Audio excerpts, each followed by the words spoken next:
Chef Iskandar dengan NIM 1714080069. Baiklah, di video kali ini saya akan membahas tentang konsep dasar penelitian, mata kuliah, metodologi penelitian. Baiklah, masuk ke topik yang pertama, yaitu konsep dasar penelitian dengan topik pola pikir ilmiah dan non ilmiah.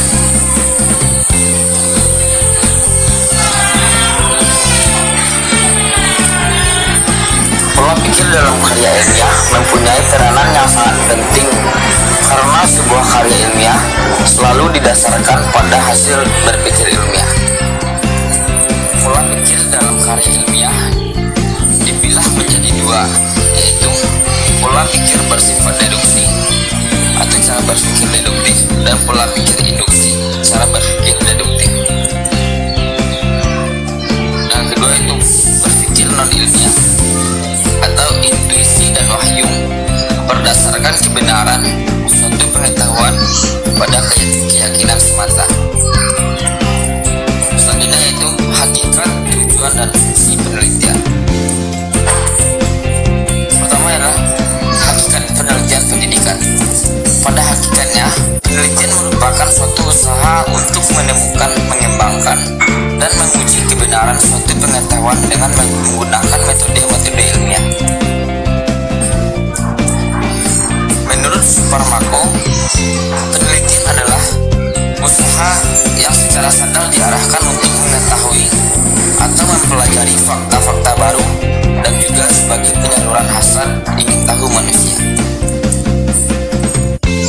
Penelitian adalah investigasi yang sistematis, terkontrol, empiris, dan kritis dari suatu proposi, hipotesis mengenai hubungan tertentu antar fenomena.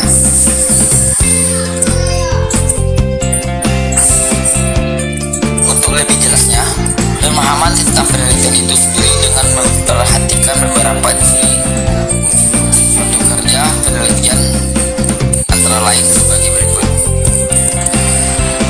Penelitian dirancang dan diarahkan guna memecahkan suatu masalah tertentu sebagai jawaban terhadap suatu masalah yang menjadi fokus penelitian.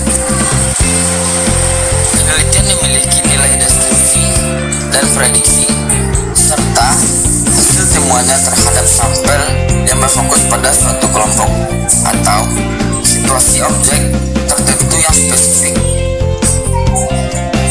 Penekanannya pada pengembangan, generalisasi, prinsip-prinsip, dan serta teori-teori. Penelitian memerlukan instrumen dan prosedur untuk pengumpulan data yang valid sehingga membuahkan hasil analisis atau penemuan yang akurat dan terpercaya. Penelitian berkepentingan bukan sekadar mensintesa atau mereorganisasi hal-hal yang telah diketahui, tetapi lebih diarahkan untuk penemuan baru. Penelitian dirancang dengan prosedur-prosedurnya secara teliti dan rasional. Penelitian menuntut keahlian untuk mengetahui secara memadai permasalahan yang diselidikinya. Penelitian yang menggunakan hipotesis, tekanannya pada pengajuan hipotesis bukan pada pembuktian hipotesis. Penelitian menuntut kesabaran dan tak dilakukan secara tergesa-gesa. Penelitian memerlukan pencatatan dan pelaporannya dilakukan secara teliti dan cermat, baik terhadap prosedurnya maupun hasil-hasil dan kesimpulannya. Disajikan atas dasar bukti-bukti yang ada secara objektif, hati-hati, dan cermat sehingga dapat dijadikan bahan yang berharga. Dalam dunia pendidikan, dengan penelitian bisa membawa pengertian yang semakin baik terhadap perilaku orang atau persoalan, termasuk subjek didik atau pendidik, proses belajar serta situasi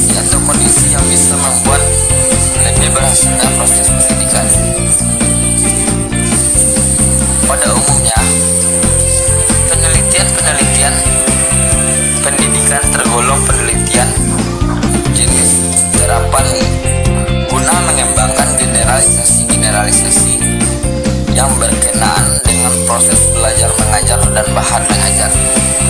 Karena itu, penelitian pendidikan memberikan perhatiannya pada pengembangan dan pengujian teori-teori tentang bagaimana peserta didik berperilaku dalam setting pendidikan. Tujuan penelitian pendidikan ini adalah, pada dasarnya tujuan pendidikan ini menemukan prinsip-prinsip umum atau penafsiran tingkah laku yang dapat dipakai untuk menerangkan, meramalkan, dan mengendalikan kejadian-kejadian dalam lingkungan pendidikan, baik pendidikan formal, non-formal, maupun informal. Secara umum, beberapa tujuan penelitian yang hendak dicapai. Yang pertama adalah memperoleh informasi baru, mengembangkan dan menjelaskan, menerangkan, memprediksi, dan mengontrol suatu bahan. Tujuan-tujuan penelitian tersebut diuraikan sebagai berikut. Pertama adalah memperoleh informasi baru. Untuk menemukan sesuatu yang baru di bidang pendidikan dilakukan melalui penelitian pendidikan. Artinya, dalam perkembangan pengetahuan, termasuk juga ilmu atau pengetahuan di bidang pendidikan, penemuan sesuatu yang baru mengenai berbagai persoalan pendidikan dapat dilakukan dengan metode atau cara penelitian yang hasilnya berupa temuan-temuan baru. Karena itu, kegiatan penelitian harus dilakukan secara benar, dalam arti dilakukan secara sistematis. Yang kedua adalah mengembangkan dan menjelaskan. Mengembangkan hasil kajian dari suatu kegiatan penelitian pendidikan berarti mengembangkan perubahan-perubahan dan kemajuan-kemajuan yang dicapai oleh individu, kelompok, ataupun organisasi dalam kurun waktu tertentu. Menerangkan, memprediksi, dan mengontrol suatu ubahan-ubahan yang di dalam istilah penelitian disebut variabel. Variabel sendiri adalah gejala yang sedang diteliti. Variabel atau ubahan adalah simbol yang digunakan untuk mentransfer gejala ke dalam peta penelitian. Biasanya, variabel muncul pada tingkat intensitas berbeda sehingga variabel itu adalah variabel label. Ada beberapa variabel yang bisa digunakan dalam suatu penelitian, yaitu variabel bebas dan variabel terikat. Variabel bebas atau independen variabel adalah variabel yang memberi pengaruh atau diuji pengaruhnya terhadap variabel lain. Disebut juga variabel perlakuan, variabel eksperimen, atau variabel intervensi. Variabel terikat atau dependent variabel adalah variabel yang dipengaruhi oleh variabel bebas. Disebut juga variabel hasil, variabel post-test, atau variabel kriteria. Penelitian pendidikan. Pemahaman tentang bagaimana penelitian berperan dalam mengembangkan pengetahuan dan memperbaiki praktik pendidikan dikaitkan dengan berbeda macam-macam penelitian berkenaan dengan fungsinya. Secara umum, penelitian mempunyai dua fungsi, yaitu mengembangkan ilmu pengetahuan dan memperbaiki praktik. Penelitian dasar misalnya mempunyai andil yang sangat besar dalam mengembangkan batang.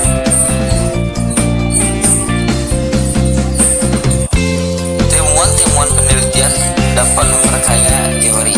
Selain mengembangkan ilmu pengetahuan, peranan penelitian yang berfungsi memperbaiki praktik pendidikan adalah penelitian terapan dan evaluatif yang ditujukan untuk meneliti praktik pendidikan, meneliti penerapan teori, atau mengevaluasi pendidikan, mengevaluasi pelaksanaan program dan kegiatan. Karena itu, dan evaluasi tersebut dapat digunakan untuk memperbaiki praktek pendidikan. Selanjutnya yaitu jenis-jenis pendidikan, penelitian pendidikan. Jenis-jenis penelitian pendidikan yang sering digunakan yang pertama yaitu penelitian kuantitatif.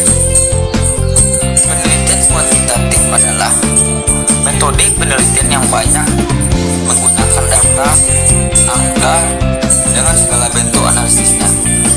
Metode ini mempunyai sifat deduktif, artinya hasil penelitian diarahkan menuju suatu kesimpulan yang menyempit, fokus untuk dijadikan rujukan general. Kedua itu penelitian kualitatif. Istilah penelitian kualitatif menurut Field and Willard pada munculnya bersumber pada pengamatan kualitatif yang dipertimbangkan dengan pengamatan kuantitatif. Lalu mereka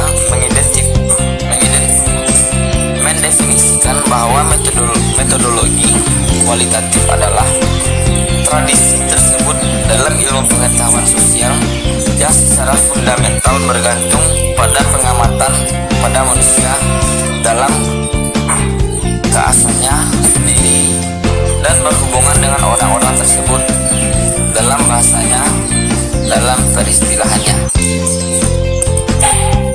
Selanjutnya itu penelitian eksploratif. Jenis penelitian eksploratif adalah jenis penelitian yang bertujuan untuk menemukan sesuatu yang baru. Sesuatu yang baru itu dapat berupa pengelompokan suatu gejala, fakta, dan penyakit tertentu. Penelitian ini banyak memakan waktu dan biaya. Selanjutnya itu penelitian historis atau historical research. Penelitian historis adalah penelitian yang berhubungan dengan sejarah. Sejarah adalah studi tentang masa lalu dengan menggunakan kerangka paparan dan penjelasan. Dengan metode historis, seorang ilmuwan mencoba menjawab masalah-masalah yang ia hadapi. Selanjutnya yaitu penelitian deskriptif. Penelitian deskriptif adalah sebuah penelitian yang memaparkan sebuah situasi atau peristiwa. Penelitian ini bertujuan untuk menggambarkan gejala sosial, politik, ekonomi, sosial budaya, dan keagamaan. Seorang peneliti mencoba menggambarkan bagaimana terjadi suatu peristiwa. Selanjutnya itu penelitian korelasional. Korelasi adalah penelitian yang berusaha menghubungkan atau mencari hubungan antara satu variabel dengan variabel lainnya. Untuk mengetahui kekuatan hubungan antara dua variabel tersebut, dengan tingkatan hubungan dapat dilihat berdasarkan koefisien. Nilai korelasi ini disimbolkan dengan huruf dengan nilai R sampai min 1 sampai dengan 1. Nilai min 1 sangat kuat sempurna dan berbanding terbalik. Sedangkan nilai 1 sangat kuat dan berbanding lurus, sedangkan nilai 0,5 berarti sedang atau cukup kuat. Selanjutnya itu penelitian eksperimen. Metode eksperimen merupakan metode penelitian yang menguji suatu cara teori terhadap suatu penyelesaian masalah. Yang dicari adalah bentuk hubungan sebab akibat melalui pemanipulasian variabel independen dan pengujian perubahan yang diakibatkan oleh pemanipulasian dan variabel tersebut. Hubungan sebab akibat bisa diketahui peneliti melakukan treatment terhadap objek penelitian. Selanjutnya itu causal comparative research. Penelitian ini juga disebut juga penelitian sebab akibat, yaitu penelitian yang mengungkapkan pengaruh sebab akibat berdasarkan variabel yang ada. Dengan melakukan pengamatan, tujuan penelitian causal comparative adalah untuk mengetahui hubungan antara dua atau beberapa variabel tentang kemungkinan sebab akibat berdasarkan suatu pengamatan. Selanjutnya itu penelitian tindakan atau action research. Kemis mendefinisikan penelitian tindakan sebagai berikut. Penelitian untuk menguji cobakan ide-ide ke dalam praktek untuk memperbaiki atau mengubah sesuatu agar memperoleh dampak nyata dari sesuatu situasi. Dalam penelitian ini ada 4 tahapan yang penting yang harus diperhatikan, yaitu perencanaan, pelaksanaan, pengamatan, dan refleksi. Selanjutnya yaitu penelitian survei. Penelitian survei adalah sebuah penelitian atau penelitian tentang kelompok besar melalui penelitian langsung dari subset atau sampel dari kelompok tersebut. Tujuan penelitian survei adalah untuk memahami dan meneliti tentang karakteristik dari seluruh kelompok yang hendak diteliti atau populasi dengan meneliti sebagian sampel dari kelompok populasi tersebut yang selanjutnya disebut dengan sampel. Selanjutnya yaitu ground research. Ground research adalah penelitian dasar yang dikumpulkan dengan menggunakan wawancara bebas. Tujuan penelitian ini adalah untuk mengetahui fenomena masyarakat keagamaan yang merupakan pengembangan keterampilan keagamaan ke lapangan.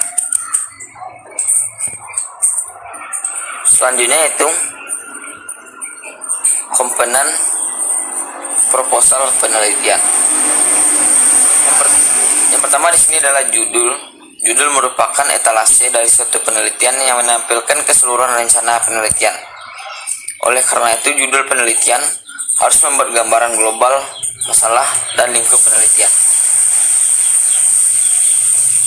Syarat judul yang baik yaitu menarik minat peneliti, manageable, mengandung kegunaan praktis, tersedia cukup data, mengandung kegunaan praktis, tersedia cukup data, tidak diduplikasi dari peneliti lain, berisi variabel yang akan diteliti, berupa kalimat pernyataan, jelas dan singkat. Latar belakang masalah. Latar belakang merupakan pengantar yang menjelaskan secara singkat materi penelitian yang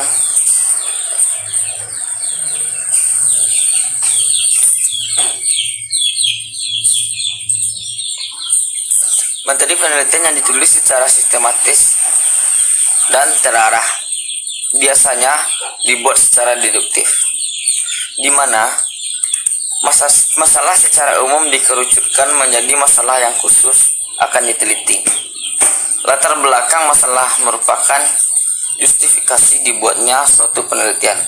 Dalam latar belakang masalah, selain konsep dan teori yang dituliskan, juga data, angka dari institusi yang terkait dengan topik penelitian. Selanjutnya yaitu rumusan masalah. Rumusan masalah dapat berupa pernyataan masalah atau pertanyaan masalah. Rumusan masalah ini memiliki konsekuensi terhadap tujuan, manfaat, kerangka, konsep, serta metode penelitian yang digunakan. Selanjutnya itu tujuan penelitian. Tujuan penelitian hendaknya diuraikan singkat dan jelas, serta menggunakan kalimat yang bersifat operasional, seperti menguraikan, mengidentifikasi, dan menggambarkan. Tujuan ini biasanya dibuat dalam 2 kategori, yaitu umum dan tujuan bebas khusus. Tujuan umum menjelaskan tujuan yang hendak dicapai secara umum, sedangkan tujuan khusus menjelaskan langkah yang diambil untuk mencapai tujuan umum. Selanjutnya itu manfaat penelitian. Manfaat penelitian hendaknya diuraikan singkat dan jelas, menunjukkan kontribusinya bagi pengembangan ilmu keperawatan, profesi, praktisi pendidikan keperawatan atau institusi pelayanan kesehatan dan pemerintah selaku pembuat kebijakan. Tujuan selanjutnya itu tujuan pustaka. Tujuan pustaka berisi uraian teori yang mendasari penelitian. Literatur yang dipakai hendaknya up to date dan relevan dengan topik penelitian. Selanjutnya, kerangka konsep dan hipotesis. Kerangka konsep merupakan justifikasi ilmiah terhadap penelitian yang akan dilakukan. Kerangka konsep harus didukung landasan teori yang kuat serta ditunjang informasi yang ilmiah, hasil penelitian, jurnal, atau data literatur lain. Hipotesa atau dugaan bukan hal yang mutlak, namun tergantung jenis penelitiannya. Selanjutnya itu metode penelitian. Metode penelitian berisi tentang jenis penelitian yang digunakan, kerangka penelitian, variabel dan subvariabel penelitian, populasi dan sampel, teknik pengumpulan data, uji validitas dan reliabilitas, cara analisa data. Untuk penelitian kualitatif dapat menjelaskan metode pendekatan yang digunakan. Selanjutnya itu jadwal dan lokasi penelitian. Jadwal dan lokasi penelitian merupakan rencana tentang tempat dan waktu penelitian yang akan dilakukan. Jadwal ini meliputi kegiatan persiapan, pelaksanaan, dan pelaporan. Jadwal penelitian dapat dibuat dalam bentuk time schedule. Selanjutnya itu lampiran yang harus dilampirkan dalam proposal antara lain ada daftar pusaka, alat ukur yang digunakan. Selanjutnya itu tahapan atau prosedur penelitian. Yang pertama itu pendekatan penelitian. Yang dimaksud dengan pendekatan di sini adalah metode atau cara mengadakan penelitian seperti halnya eksperimen atau non-eksperimen. Tetapi di samping itu juga menunjukkan jenis atau tipe penelitian yang akan diambil. Dipandang dari segi tujuan, misalnya eksploratif, deskriptif, atau historis. Selanjutnya itu variabel penelitian. Variabel dapat dibedakan atas kuantitatif dan kualitatif. Contoh variabel kualitatif misalnya luas kota, umur, banyaknya jam dalam sehari, dan sebagainya. Dan contoh variabel kualitatif adalah kemakmuran kepandaian, misalnya kemakmuran kepandaian. Selanjutnya itu populasi dan sampel. Dalam penelitian perlu dijelaskan populasi yang sampel yang dapat digunakan sebagai sumber data. Bila hasil penelitian akan digeneralisasikan, kesimpulan data sampel yang dapat diberlakukan untuk populasi, maka sampel yang digunakan sebagai sumber data harus representatif. Dapat dilakukan dengan cara mengambil sampel dari populasi secara random sebagai jumlah tertentu. Selanjutnya itu tempat dan waktu penelitian. Tempat dan waktu penelitian ini adalah di mana si peneliti akan mengambil sampel dan tujuan.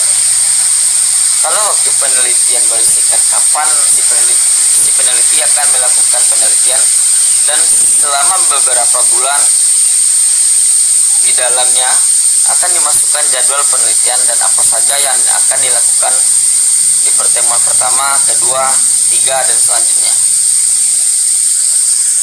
Selanjutnya adalah metode pengumpulan data. Yang diperlukan di sini adalah teknik pengumpulan data yang paling tepat sehingga betul-betul didapat data yang valid dan reliable. Jangan semua metode pengumpulan data angket, observasi, wawancara dicantumkan kalau sekiranya dapat dilaksanakan.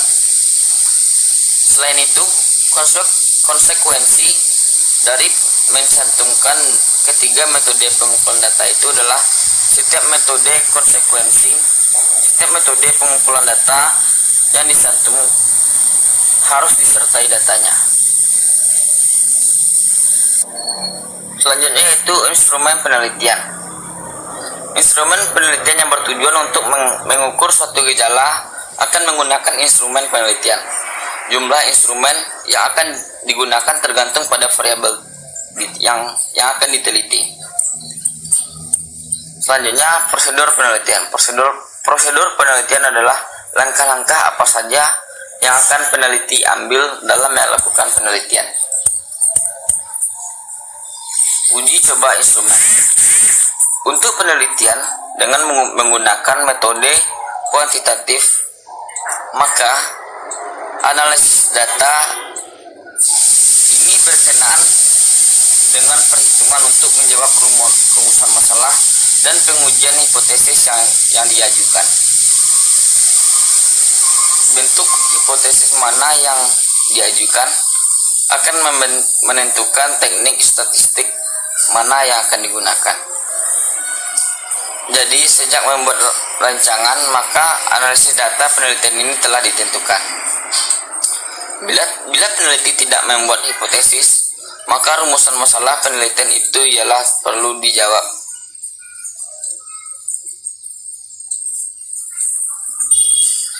Uji coba instrumen ini adalah tahap peneliti dalam menguji cobakan soal atau instrumen penelitian yang akan diteliti, di mana nantinya akan ada soal yang dapat digunakan dan soal yang gugur.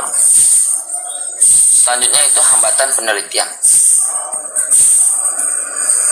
Hambatan penelitian antara lain adalah yang pertama adalah kekurangan biaya penelitian, kekurangan sarana penunjang, keterbatasan SDM, tidak adanya dukungan pemerintah, dan keterbatasan waktu.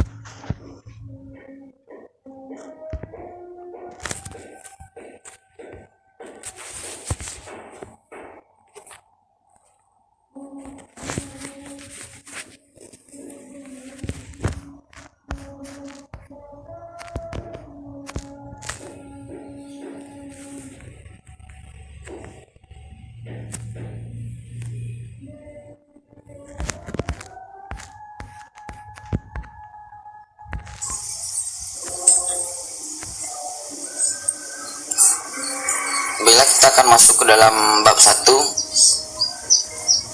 itu pendahuluan. Pendahuluan bisa dapat kita lihat di dalam tabel 1. Permasalahan pembelajaran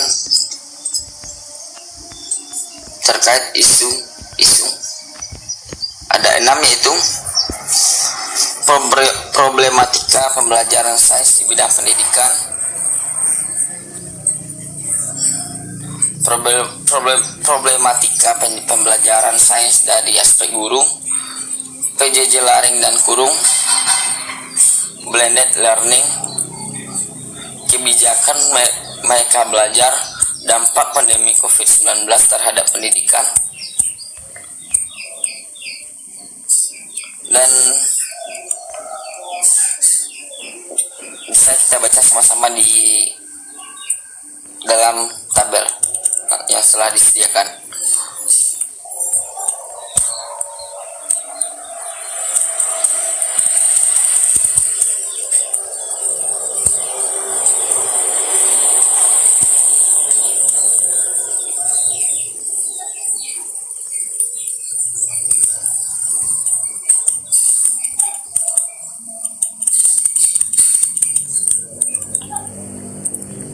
Dan kita lihat di tabel 2, yaitu 3 masalah yang diambil. 1. Seorang guru dituntut menjadi orang yang kreatif dan inovatif serta bisa teknologi. 2. Tuntutan perubahan pelajaran dari yang bersifat konvensional menjadi pembelajaran yang berbasis multimedia atau teknologi. Dan ketiga, siswa kebanyakan tidak mengerti pembelajaran yang mereka bahas dan tidak ada buku yang mereka jadikan sebagai panduan serta tuntutan jaringan dan kuota internet dalam belajar jarak jauh.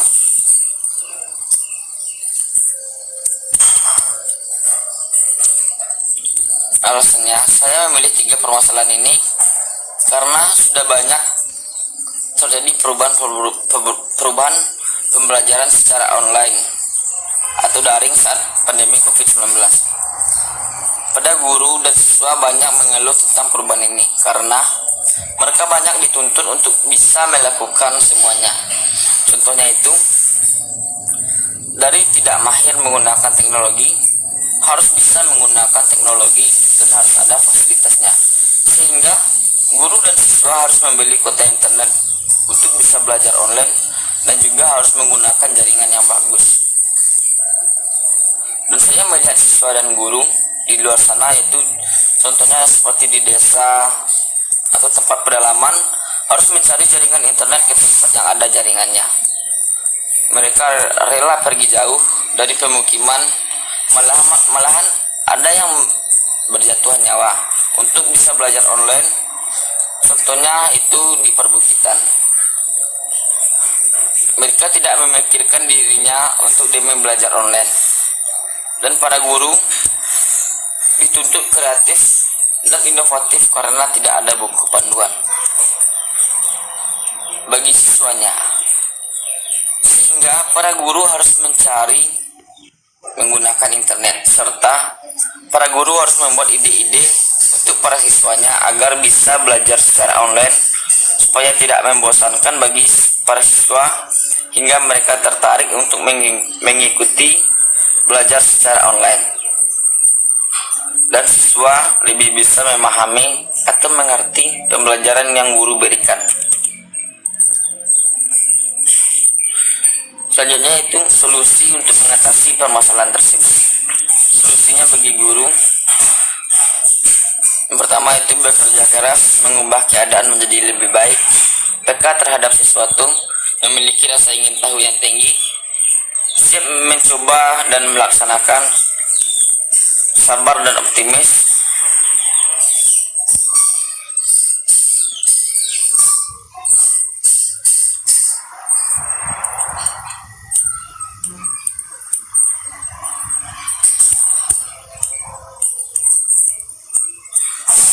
Selanjutnya itu inovasi.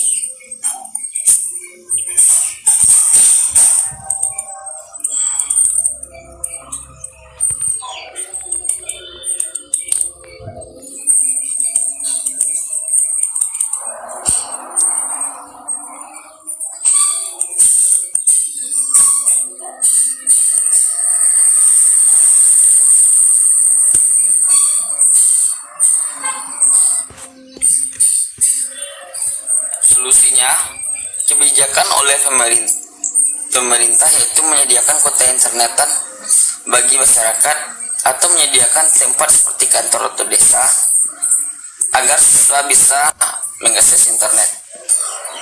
Guru-guru yang biasanya mengajar 4 jam di sekolah terpaksa hanya mengajar selama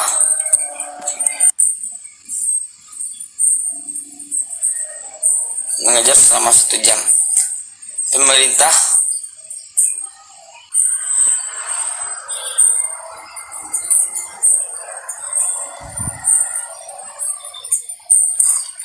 juga memfasilitasi media elektronik seperti HP, televisi, dan video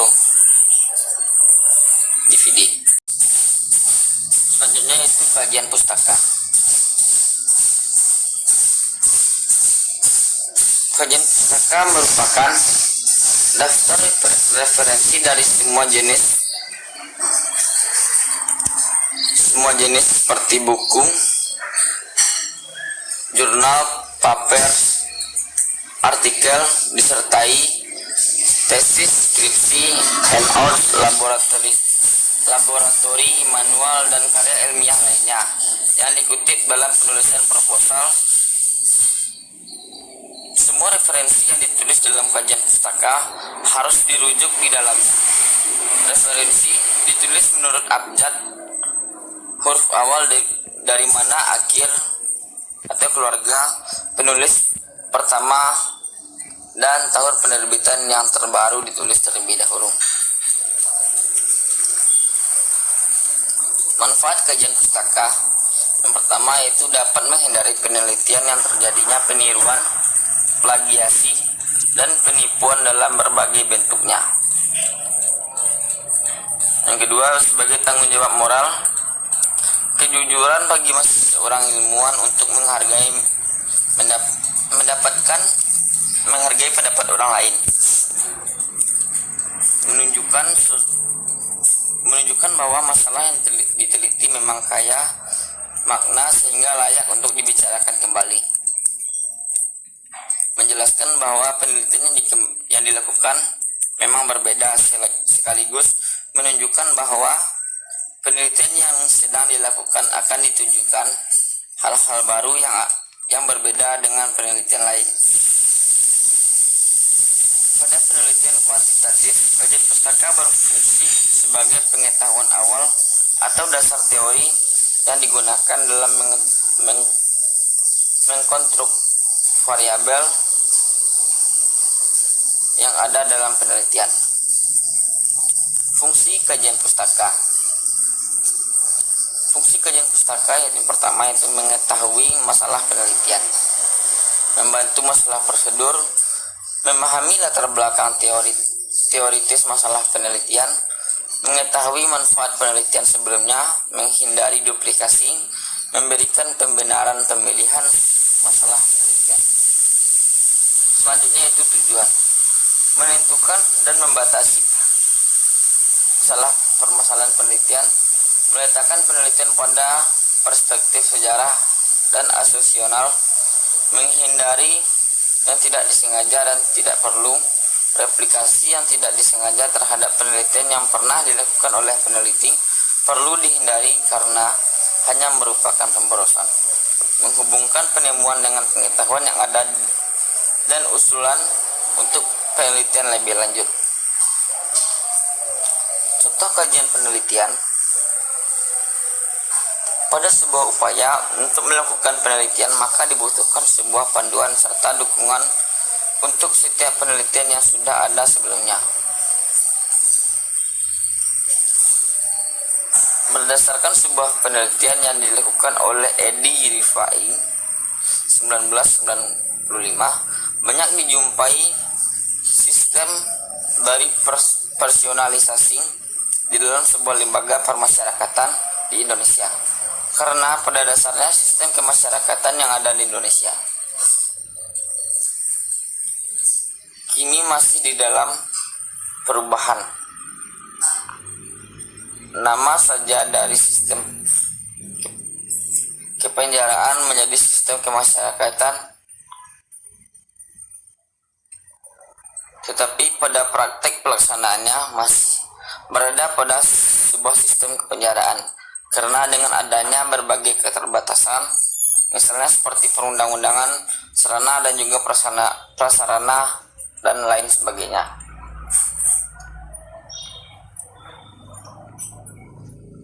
Kemudian hasil penelitiannya dilakukan oleh Mansila M. Monjaga pada tahun 2015 pada jurnalnya yang mengangkat judul Sanksi Hukum kepada Anak yang masih ada di bawah umur berdasarkan sistem hukum Indonesia dan akibat pidana penjara. Dengan hal ini menegaskan bahwa sistem yang mengusung kepenjaraan dan personalisasi terutama kepada seorang anak masih ditemui di dalam sebuah lembaga permasyarakatan di Indonesia. Dengan keadaan tersebut yang akhirnya dapat sangat berpengaruh terhadap berbagai pola hidup dan label atau cap kemasyarakatan mengenai anak yang sudah keluar dari penjara akan dianggap sebagai seorang anak yang memiliki sebuah perilaku yang dinilai kurang baik atau buruk. Selanjutnya, bab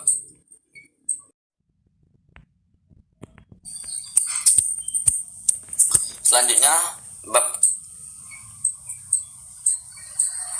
ketiga, jenis dan rancangan penelitian. Yang pertama, kualitatif, kuantitatif, deskriptif, eksperimental, diagnostik, dan lain-lain. Populasi dan sampel, objek penelitian, subjek penelitian, responden penelitian, variabel dan data. Variabel dependen, variabel independen, variabel moderator, variabel interfering, variabel kontrol, variabel bebas. Data antara lain data nominal, ordinal, intervalal, data rasio, data kualitatif, dan data kuantitatif. Ini itu instrumen penelitian. Pertama itu kuesioner atau angket, wawancara, observasi, dokumentasi, dan tes. Teknik pengumpulan data dan analisis data antara lain dengan cara interview atau wawancara, kuesioner atau angket, observasi atau pengamatan, dokumentasi, dan tes. Langkah-langkah kegiatan penelitian diantaranya memilih masalah, studi pendahuluan, merumuskan masalah, merumuskan anggapan dasar, merumuskan hipotesis, memilih pendekatan, menentukan variabel dan sumber data, menunjukkan dan menyusun instrumen, mengumpulkan data, analisis data, menarik kesimpulan, dan menulis laporan. 4 dan 5. Menjelaskan deskripsi hasil data penelitian dengan contoh pada penelitian eksperimen, deskriptif penelitian, hasil penelitian, dan CD. Hasil penelitian adalah proses pengaturan dan pengelompokan secara baik tentang informasi suatu kegiatan berdasarkan fakta melalui usaha pikiran penelitian dalam mengolah dan menganalisa objek atau topik penelitian secara sistematis. Yang pertama itu penelitian eksperimen. Contohnya bertujuan untuk mendeskripsikan keterampilan proses sains siswa untuk menilai pengaruh pembelajaran inquiry terpadu terhadap kemampuan berpikir kritis siswa. Penelitian ini menggunakan eksperimen benar dengan rancangan kelompok kontrol acak. Tujuan penelitian ini adalah mendeskripsikan keterampilan proses sains siswa selama pembelajaran menggunakan model inquiry terbimbing dan mengkaji pengaruh model inquiry terbimbing terhadap keterampilan berpikir kritis siswa di SMA 3 Padang Sidempuan. Penelitian deskriptif dengan contohnya yaitu bertujuan untuk mengidentifikasi sifat kesenangan dalam belajar siswa fisika dan ketertarikan memperbanyak waktu belajar fisika. Selanjutnya penelitian seeding contohnya bertujuan untuk karakteristik hasil pengembangan modul fisika berbasis scientific approach, keefektifan penggunaan modul fisika berbasis scientific approach dalam meningkatkan keterampilan proses sains siswa. Penelitian ini merupakan penelitian research and development atau RD yang mengacu pada model 4D.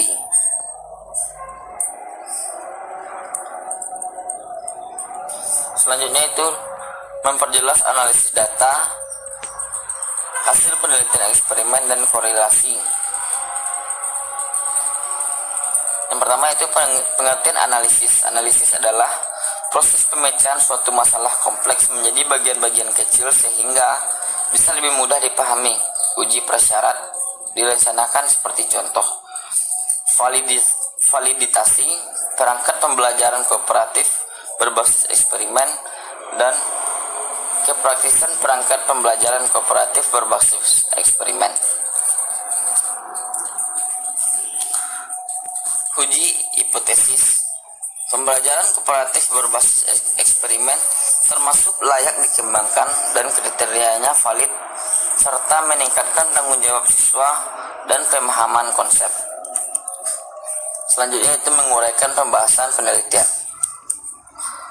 Pengertian pembahasan penelitian adalah pembahasan dimaksudkan untuk menyajikan gambaran yang lebih tajam terhadap data-data temuan, sehingga peneliti tidak hanya sekedar menyajikan ulang data, melainkan memberikan analisis, penafsiran, dan pemaknaan terhadap semuanya.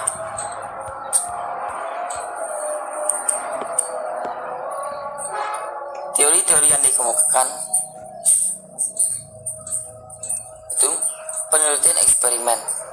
Penelitian berpikir kritis merupakan suatu keterampilan proses berpikir memungkinkan seorang untuk mengevaluasi atau menyelidiki bukti, asumsi, dan logika yang mendasari gagasan orang lain, yaitu Johnson. Penelitian deskriptif. Ketertarikan memperbanyak waktu belajar fisika adalah di mana sikap siswa saat belajar fisika. Siswa merasa penasaran dan ingin tahu lebih dalam tentang pelajaran fisika dan memanfaatkan waktu luang untuk mempelajari lebih dalam mengenai mata pelajaran fisika. Penelitian CD. Penelitian harus dikembangkan agar pendidikan lebih baik dan sesuai dengan tujuan. Sekian 2018. Menguraikan keterbatasan penelitian. Keterbatasan penelitian memaparkan hal-hal atau variabel yang sebenarnya tercakup dalam keluasan lingkup penelitian, tapi karena kesulitan metodologis atau prosedural sehingga tidak dapat dicakup dalam penelitian dan di luar kendalikan penelitian.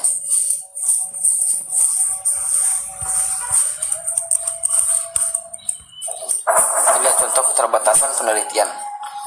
Penelitian selanjutnya perlu mengkaji jebakan pada skala luas memastikan keefektifan dalam meningkatkan tanggung jawab dan pemahaman konsep siswa.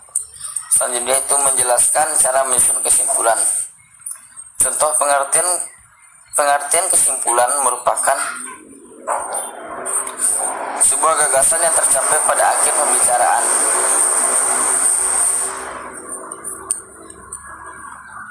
Contohnya, kesimpulan penelitian deskriptif. Konsep siswa MA di Yogyakarta untuk materi suhu dan kalor masih masuk dalam kategori rendah. Hal ini ditunjukkan kepada persentase untuk konsep suhu dan termometer di kalor dan asas Black. Perubahan wujud zat dan pemuaian terungkap bahwa konsepsi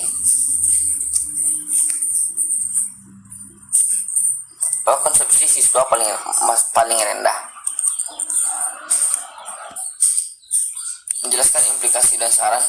Implikasi adalah akibat dan konsekuensi yang ditimbulkan dengan dilaksanakan kebijakan atau kegiatan tertentu. Dan saran adalah sebuah kalimat yang bertujuan untuk memberikan solusi mengenai permasalahan yang ada pada masalah. Lalu kita masuk ke bab selanjutnya, itu bab 6, referensi. Pentingnya menulis daftar referensi dalam sebuah tulisan ilmiah. Yang pertama adalah menunjukkan keseriusan, menghargai penulis, memudahkan pembaca mencari tahu, menghindari plagiarisme, dan memberikan konteks bagi tulisan, memudahkan pembaca untuk mendapatkan konteks akan dibaca. Hal-hal yang harus dipertimbangkan dalam membuat referensi antara lain adalah nama, tahun terbit, judul buku, kota, dan penerbitan.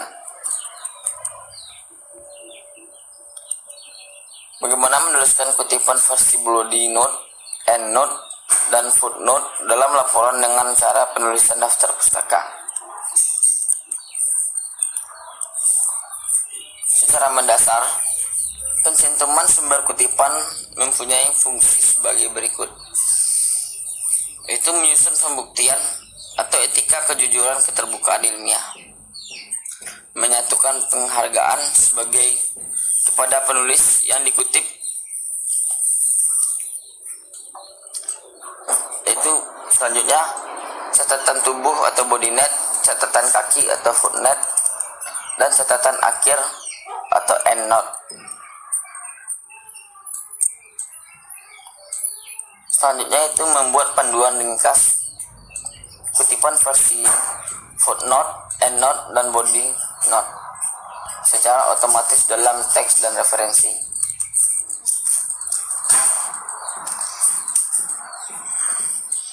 Dalam footnote merujukan sumber kutipan teks utama, sebutkan referensinya dengan penulisan dan pengarang, tahun penerbitan, dan nomor halamannya. Contoh, Ratnawati tahun 2006 halaman 148 menegaskan bahwa hasil pemilu tahun 1999 dan hasil pemilu dan pemilu 2004 secara gamblang menunjukkan bahwa PDIP leading di Kabupaten Bantul.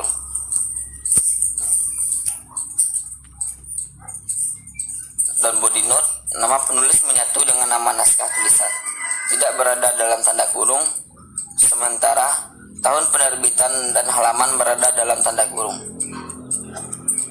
Dan endnote, nama akhir pengarang, tahun terbit pengarang, dan nomor halaman antara tahun terbitan kerangka karangan dan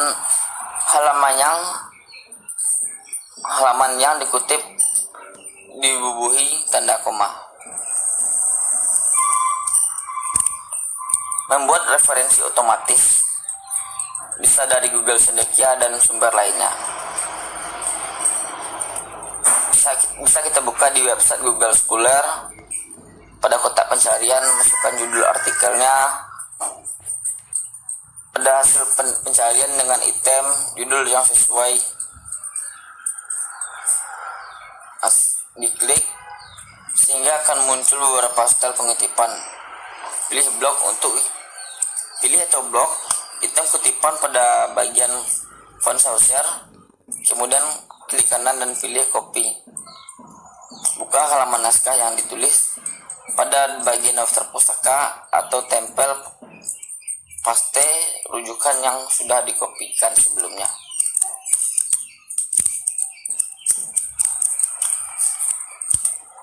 Membuat referensi dengan aplikasi Mendeley.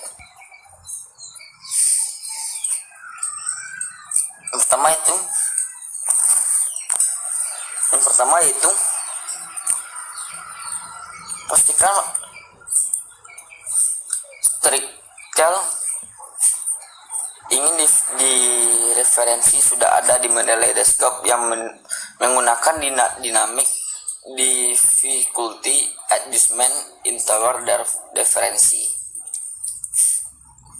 Pastikan Microsoft Word sudah terinstall. Jika Anda membuat Microsoft Word pada instalisasi, maka akan keluar jendela peringatan. Anda harus menyimpan pekerjaan Anda di Microsoft Word dan menutup Microsoft Word. Setelah instalisasi berhasil, akan terlihat jendela berhasil. Selain itu, tulisan install Microsoft Word plugin akan berubah menjadi uninstall Microsoft Word plugin. Pada Microsoft Word di bagian referensi akan terlihat menu Mendeley Sheet Omatic. Siapkan tulisan dan bagian yang akan direferensi. Referensi artikel pada Mendeley Microsoft Word akan diarahkan kursor atau mouse ke bagian penulisan yang telah dipilih pada Microsoft Word. Lalu klik tombol referensi pada menu dan klik tombol insert citation dan cari nama artikel yang ingin diferensi. Jika data ditampilkan sudah benar, klik OK. Referensi akan secara otomatis muncul berdasarkan style referensi yang dipilih. Lakukan hal tersebut untuk kedua atau lebih artikel lainnya yang ingin diferensi.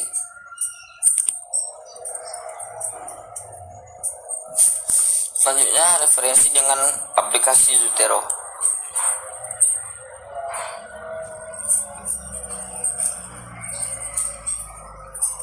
Yang pertama, save jurnal di Zotero dan klik folder di atas layar laptop. Sebaiknya buat folder baru agar tidak susah mencari file.